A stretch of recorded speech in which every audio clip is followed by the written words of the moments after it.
Hello, hello. We are back, and this is going to be episode two of where I predict the over unders for the following teams. And in this video, we're focusing on the East Atlantic Division.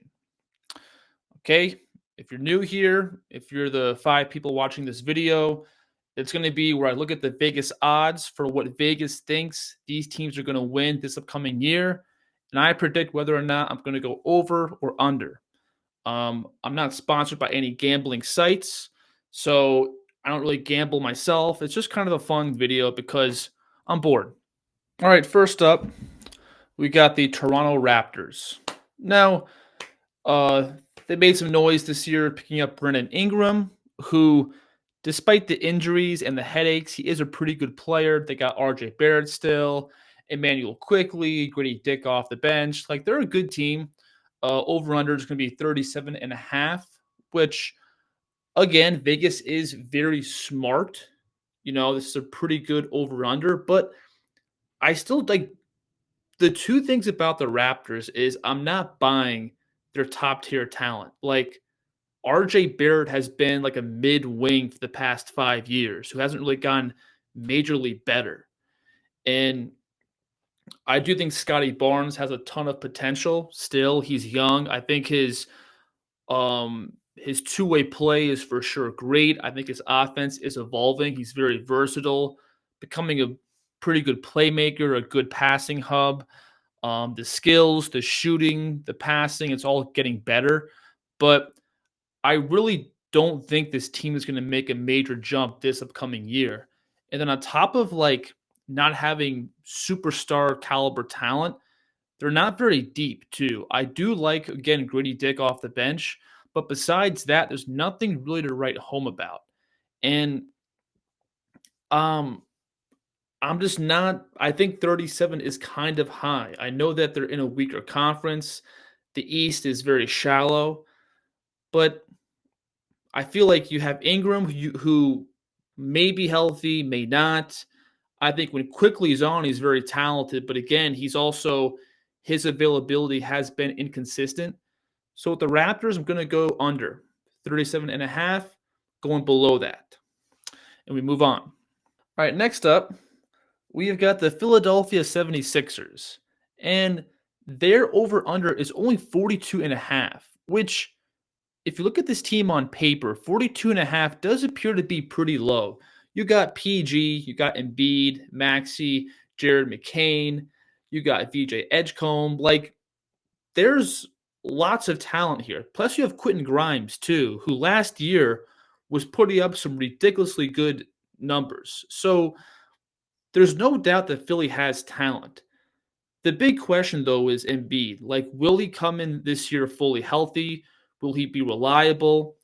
The reports we're getting right now about Embiid aren't very good. Apparently, the knee is still an issue. It's swelling up. And, like, with the way that guy plays, like, he's 7 foot, big, stocky, he's out on the perimeter, putting the ball down. Like, I think that knee is going to be a continuous problem. And the fact that he's been out, for a majority of last year, had the entire off season, and it's still an issue now, like that's a major red flag.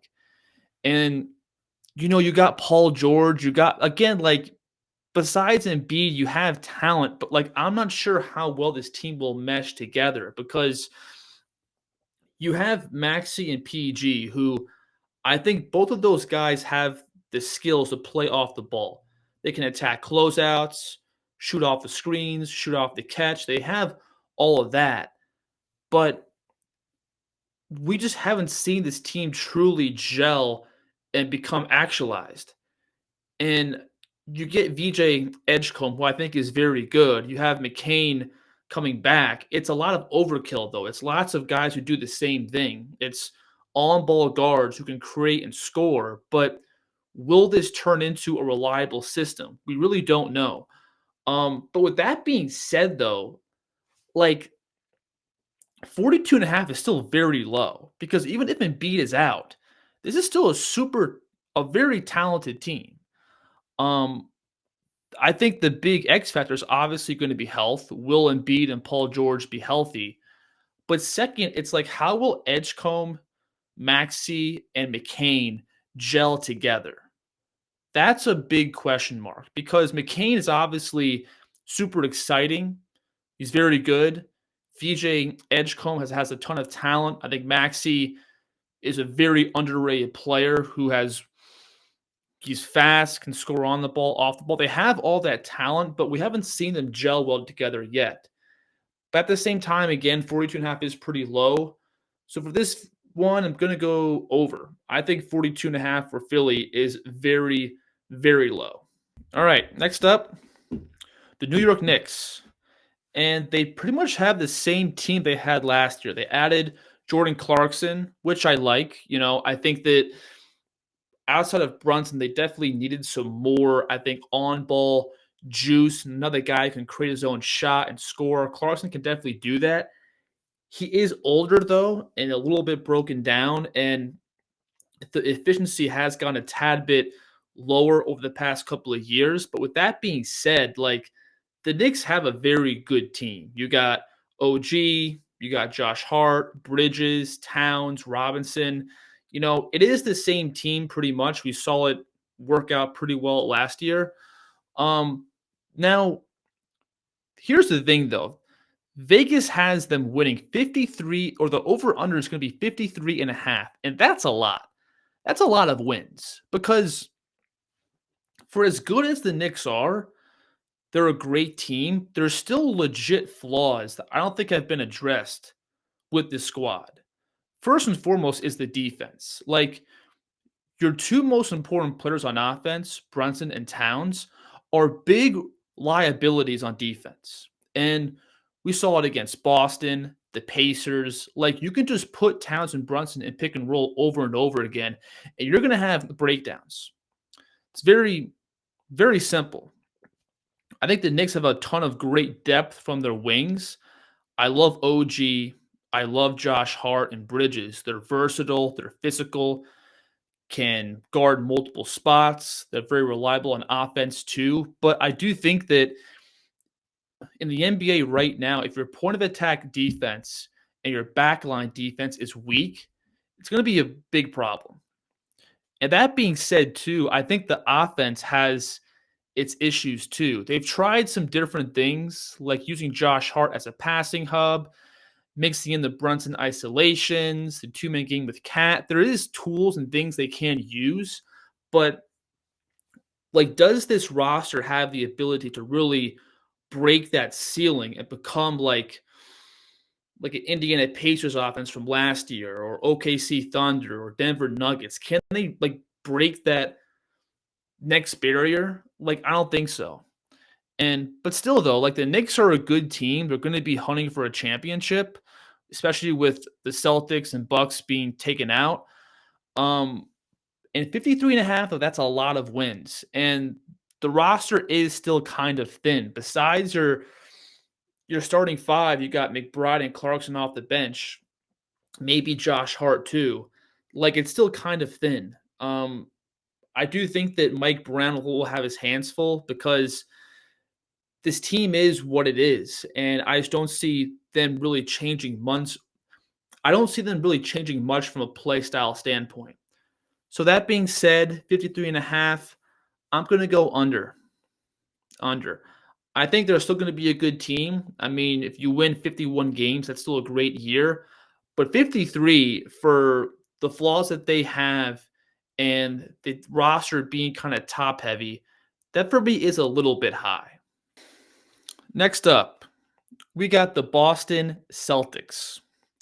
And the over-under is surprisingly low for me, 42.5. That's pretty low. Now look, Tatum's hurt, Holiday's gone, Porzingis is gone. Of course, the team is much different, but you still have, wow, my light just died. You're going to see me in the dark here, but hey, screw it. Yeah, but you still have like lots of guys left. You got Brown, you got White, Pritchard, Anthony Simons. So you got some hoopers there. Okay. Lights off. Screw it. But yeah, so you have some hoopers there. 42.5, I think, is a little bit low.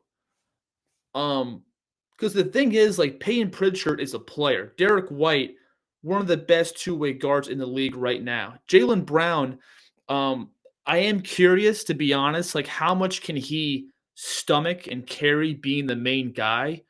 We haven't really seen that in high volume, so it could go well, it could not. I think it's not gonna go very well because the thing about Brown is that he's a very aggressive, downhill, ISO scorer kind of player. I do think the passing chops are not there. The ball handling for me is still a little bit suspect. Like, there's times he'll unleash this crazy bag, like, holy crap, this guy is tough. And then he like dribbles like a fifth grader. So for as good as Brown is, I just don't know how reliable he's going to be as your go-to guy. And Anthony Simons, I mean, I think he's going to have a very good year because he can shoot the ball. He's athletic. He's lengthy. Has good stuff off the bounce. Like, I think this is going to be, I think he'll fit well with this backcourt because the thing about him that I like is he can play both on and off the ball. And that's what the best players do now. Guys like Steph Curry, too. Um, Steph Curry, Jokic, like the best players can do so much on offense. You can play them on the ball, off the ball, spotting up, off the screens, pick and roll. And I think Anthony Simons kind of has that. So he's going to fit well with Boston's backcourt. And while again, they are hurt, their front court depth is abysmal. And they don't have great depth. I mean, that's going to be a problem. I still think 42.5 is very low. Very low. For me, this is an easy over. Okay, now last and definitely least, the Brooklyn Nets. They obviously acquired Michael Porter Jr. You got Cam Thomas, Nick Claxton, a bunch of young projects. I mean, this is just not a good team. I'm sorry.